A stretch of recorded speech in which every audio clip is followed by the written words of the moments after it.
Top 5 of the hottest hunters in Hollywood. Have you ever wondered behind those charming smiles, muscular bodies, and masculine demeanors that have captivated millions of women over decades? What dark secrets lie? Today, right in this year 2025, when Clark Gable is still honored on Turner Classic Movies with his own day on August 10th, Marlon Brando comes back to life through the biopic Waltzing with Brando, starring Billy Zane, and Mel Gibson stirs up buzz with plans to release 2 parts of The Resurrection of the Christ. In 2027, we will delve deep into the top 5 most charming men in Hollywood, but also the most rotten, from sexual scandals, abuse of power, to decadent lifestyles leading to tragic deaths. All of this will make you ponder. As a lover of classic films, I feel both excited and heartbroken when telling these stories, because they are not just gossip, but profound lessons about human nature. First, let's talk about Clark Gable, the King of Hollywood, who was dubbed the King of Hollywood. Born in 1901 in Cadiz, Ohio, Clark Gable grew up in an ordinary working-class family, but he quickly rose as a symbol of masculinity with his charming smile, sharp eyes, and deep voice that made women swoon. He is most famous for his role as Rhett Butler in the classic film Gone with the Wind in 1939, alongside Vivien Leigh as Scarlett O'Hara. This film not only brought him fame, but also won an Oscar. But few know that Clark Gable actually hated this movie. He feared that the Southern accent and the strong female lead would ruin his macho image. A true man who wasn't afraid to face any challenge. I recall the romantic scenes in the film, where he holds Vivien Leigh and says, "Frankly, my dear, I don't give a damn." The immortal line that made so many audiences sigh. But behind the screen, Clark Gable was a man full of contradictions. He was obsessed with cleanliness to the point of avoiding baths because he didn't want to sit in dirty water, a germophobic condition that made his daily life difficult. Then a tooth infection forced him to replace most of his teeth, leading to bad breath, something his co-star Vivien Leigh once complained about during passionate kissing scenes. I feel a bit amused mixed with pity when thinking about this, because it shows that even big stars have very human weaknesses. Let's pause for a moment to imagine a masculine icon like Clark Gable, admired by women, yet struggling with such personal issues. This makes me think about the fragility of public images. But the biggest scandal of Clark Gable is certainly his relationship with Loretta Young. In 1935, while filming The Call of the Wild, Clark Gable was accused of sexually assaulting Loretta, leading to her pregnancy. The family covered up this secret, and their daughter Judy only learned the truth when she was 31 years old. Clark never acknowledged it, leaving a deep emotional wound for the whole family. By 2025, these stories are still being retold in articles and videos on social media. For example, an Instagram post from August 2025 shows that today is Clark Gable Day on Turner Classic Movies, with the film It Happened One Night airing at noon. Or like an article from April 2025, Clark Gable was honored as a great Ohioan, along with Dorothy Dandridge and Paul Newman. I was surprised when reading about a YouTube video filming his old house with Carole Lombard in Encino, California, on August 9th, 2025. Even, there are rumors about 2 new film scripts based on his life mentioned in Time magazine back in February 2025. These updates make me feel mysterious, because even though he passed away in 1960, Clark Gable still lives on in the hearts of audiences. On X, formerly Twitter, a post from July 2025 shares a photo of him with Carole Lombard, reminding of their beautiful but tragic love. I feel emotion surging when thinking that Clark Gable represents the golden era of Hollywood, where men were revered as heroes, but also hid shadows. What is the lesson here? We should admire talent, but don't forget that everyone has weaknesses. Let's pause for a moment to think. Do we idealize stars too much? I think yes, and that makes life more interesting. Imagine if Clark Gable lived in today's era, with social media. How would his scandals be exposed? Perhaps he would be cancelled, but his film legacy remains immortal. In 2025, with events like Summer Under the Stars on TCM, where he is honored on August 10th, we see that time doesn't fade his appeal. A Facebook post from that day describes him as the debonair king of Hollywood, and the film Teacher's Pet is shown to commemorate. I feel warm when thinking that, despite scandals, Clark Gable is still an inspiration for many generations. Think about the journey from an Ohio boy to a global icon. It's a story of perseverance and luck, but also unavoidable mistakes. My emotion right now is a mix of admiration and regret, because Hollywood has changed so much since his time. Next is Errol Flynn, the adventurous guy from Australia, born in 1909 in Hobart, Tasmania. He is famous for his role as Robin Hood in The Adventures of Robin Hood in 1938, with his athletic body, masterful fencing skills, and captivating smile that made audiences marvel. Errol Flynn is a symbol of adventure, from sea voyages to heroic roles robbing the rich to give to the poor. But his life was full of shadows and mysteries. He was addicted to alcohol, drugs, and accused of pedophilic tendencies. In 1943, Errol was charged with raping two 17-year-old girls, but thanks to his fame and personal charm, he was acquitted. One victim once said that the jury looked at him like their own son, a detail that makes me shudder because of the injustice. His mansion was full of hidden mirrors and microphones for spying, a decadent lifestyle that led to his death at age 50, but his body was like that of an 85-year-old due to abuse. Let's pause to visualize. A handsome, talented man, but self-destructing to that extent. I feel sad, because Errol Flynn could have been a greater legend if he hadn't fallen into temptation. By 2025, stories about Errol Flynn continue to be explored. His widow, Patrice Wymore, at age 85, confirmed some rumors in a YouTube video from July 2025, including accusations of him being a Nazi spy and a womanizer, but she also defended him, saying many things were exaggerated. An article on Variety recalls the 1943 trial as a media circus, where fame saved him. On the Errol Flynn blog, there's an update from May 2025 about him causing trouble in Jamaica when docking his yacht. An article on Vintage News from March 2025 tells about his youth, being expelled from school at 17 and adventuring to New Guinea. Even, there's news about a new Robin Hood series set to premiere in December 2025, reminiscent of his legendary role. I feel chills when thinking about the overlooked victims, but also some pity for Errol because he seems to be a victim of his own reckless lifestyle. On X, a post from May 2025 shares about the film Gentleman Jim in 1942, where he played boxer Jim Corbett. Another post tells about his autobiography, where he admits, "I like my whiskey old and my women young." These details add sensationalism, making the story more mysterious. Errol Flynn teaches us about the consequences of a hedonistic lifestyle, but in that darkness, perhaps he was a victim of Hollywood's tempting era. Imagine, a hero on screen, but a predator in real life. This makes me reflect on the boundary between art and reality, and I hope you also feel this complexity.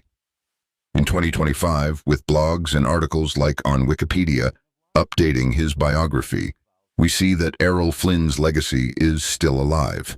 An article on Britannica from June 2025 describes him as the foremost swashbuckler, but also mentions the accusations. I feel that, despite scandals, his talent in films like Captain Blood is still admirable. Think about the journey from Tasmania to Hollywood, a story full of adventure, but with a tragic end. My emotion is regret, because Errol could have been different with better support. Now, let's move to the next character, with even darker secrets. Now, let's talk about Marlon Brando, the sex symbol born in 1924 in Omaha, Nebraska. With his wild beauty in A Streetcar Named Desire in 1951 and The Godfather in 1972, Marlon called himself a sexual monster. He had 3 marriages, 11 official children, and perhaps a few more unacknowledged. A life full of chaos. The biggest scandal is in Last Tango in Paris in 1972, where he and director Bernardo Bertolucci didn't inform Maria Schneider about the rape scene using butter as lubricant. Maria, only 19, fell into long-term depression, and Marlon just said, "Don't worry, it's just a movie." In 2025, an article on BBC Culture recalls this incident, calling it a serious mistake, and the new film Being Maria tells about her pain. Additionally, Marlon once mocked Elizabeth Taylor for her small butt and Sophia Loren for her bad breath. He had a relationship with Richard Pryor, as confirmed in 2025 articles, and a 60-year feud with Burt Reynolds. Family tragedy. His son Christian shot dead his sister Cheyenne's boyfriend in 1990. Marlon died in 2004, but his legacy lives on. Let's pause to feel the complexity. An acting genius, but also someone who hurt many people. 2025 brings many interesting updates about Marlon Brando. Billy Zane plays him in the biopic Waltzing with Brando. Trailer released in August 2025, and the film will screen from September. Zane shares about the pressure of the role in a New York Post interview from March 2025. A new book from January 2025 reveals Marlon once raged because he felt like a monster in Hollywood. On Far Out magazine in May 2025, an article about Bedtime Story, the only film he was excited to make. On X, a post from August 2025 praises Billy Zane's transformation into Marlon, stunning fans. Another post from July 2025 shares about his autobiography, where he says acting is the great lie. I feel moved because his talent is overshadowed by selfishness, but it inspires. We can learn from mistakes to become better. Let's pause to feel. Marlon Brando, a genius, but also proof that power can corrupt people. Dear viewers, thinking about him, I see Hollywood as a place where talent and shadows intertwine, and we need balance to judge correctly. In the new trailer of Waltzing with Brando, Billy Zane recreates Brando from Mutiny on the Bounty, and it reminds me of his eccentricity when buying an island in Tahiti to build an eco-resort. An article on IMDb from August 2025 describes the film as unrecognizable transformation, and Rotten Tomatoes rates it highly. I feel excited because new generations will know Brando through this biopic, but also sad because scandals like with Maria Schneider still haunt. Think about Hollywood's progress, from Brando's time to now, with Me Too. Has it changed? I think yes, but far from perfect. My emotion is a mix of admiration and criticism, because Brando is a great artist, but not a great person. Next is Mel Gibson, born in 1956 in Peekskill, New York, still alive and active in 2025. He is the star of Mad Max in 1979 and the Lethal Weapon action series, voted by people as the sexiest man alive in 1985. Mel won an Oscar for directing Braveheart in 1995, a historical film full of inspiration about freedom. But scandals started in 2006 when driving drunk and making anti-Semitic remarks. Jews cause all wars. In 2010, he was recorded insulting his wife, blaming her for deserving to be raped and admitting to hitting her, breaking her teeth. He was also accused of homophobia and hitting his daughter.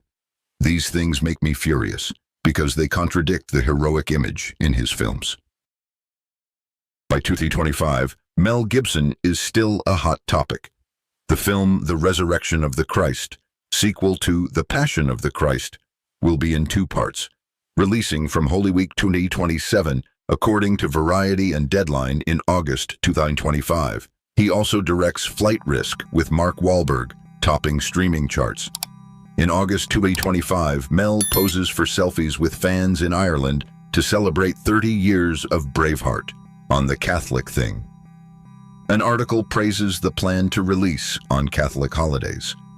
However, there's controversy about him regaining gun ownership rights after domestic violence conviction. On X, A post from August 2025 asks if people support Mel Gibson exposing pedophiles in Hollywood, with hashtags Epstein and Diddy. Another from Gale Drama News jokes about him being in Trim, Ireland. I feel mixed. Mel has talent, but his behavior is condemnable. However, his seeking forgiveness teaches us about second chances. Think.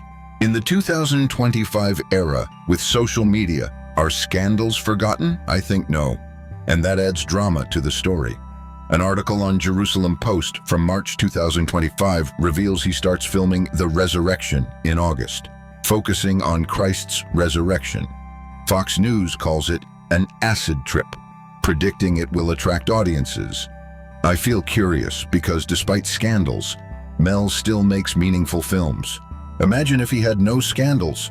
His career might be even greater. My emotion is a balance between criticism and hope, because people can change. Finally is Stephen Collins, born in 1947 in Des Moines, Iowa, famous for playing Father Eric Camden in Seventh Heaven from 1996 to 2007. He has a charming appearance, appeared in Star Trek in 1979 and Scandal in 2014. But in 2014, Stephen confessed to molesting 3 girls aged 10 to 14 over 20 years, one victim being a relative of his ex-wife.